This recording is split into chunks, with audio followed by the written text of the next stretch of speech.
Hi, my name is Ching Kitana, also known as Mr. Ching Positive. Welcome to another edition of Q&A with Ching Kitan. I'm so excited after a long break. So right now, we have a question from an anonymous person. Let's just give the name of Tony. Ang asawa ko po ay kumikita ng 349 pesos lang per day. Hirap na kami pagkasya ng kanyang kinikita.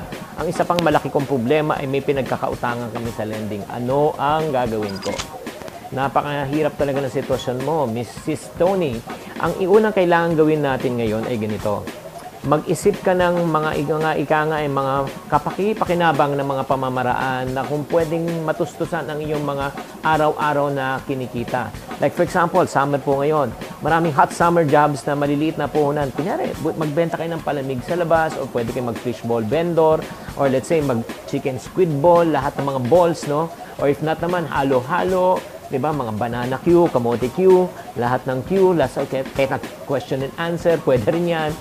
Burger and hotdog at marami pang iba. That's number one, yung benta. Pero pagkain ang pinakamaganda pa rin sa panahon ngayon. Kasi hindi pwedeng iwasan ng tao na hindi kumain. Number two, you can also learn some new skills. Skills like, for example, pwede kang mag-manicure, pedicure. Ang kagandahan din dyan, ika nga, pwede kang magbahay-bahay lang yung sa mga neighborhood mo lang. Hindi mo kailangan lumabas kasi alam ko may anak ka rin. Or pwede ka rin maglinis bahay. Hindi akyat bahay, ha? Linis bahay.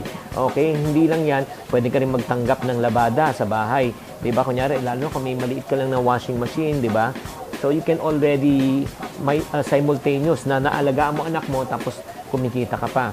At tatandaan po natin, ito ha, tatandaan po natin, pag oras na kumita, ihiwalay naman yung benta ng kinikita sa puhunan, okay? Kasi minsan, pag kumikita na tayo, mismo yung puhunan, nagagamit din natin sa panggastos po natin. So, very, very important, dapat open ka lang. Ito na yung panahon na kailangan, huwag kang matakot. Ito na yung panahon na kailangan, huwag kang mangamba na sabihin mo, paano na ako malugi? Kung parati yan lang iniisip mo, Miss Tony, alam mo mangyayari niyan, wala kang mauumpisahan. So, I would suggest, sa mga practical tips na mga binigay ko sa inyo, marami ka nang magagawa. And last one, yung sa lending problem mo. Again, the solution is not to borrow in order for you to pay another, yung lending company. Ang pinakamahalaga ngayon is kung ano yung kinikita mo, dahan-dahanan mo na pagbayad.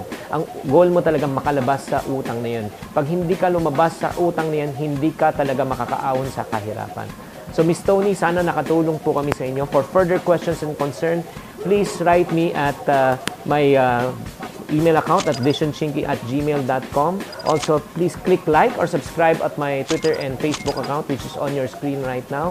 And always remember, in my program, I always tell people, to every problem, there's always a solution. If you're not part of the solution, you're part of the problem. Always, think positive.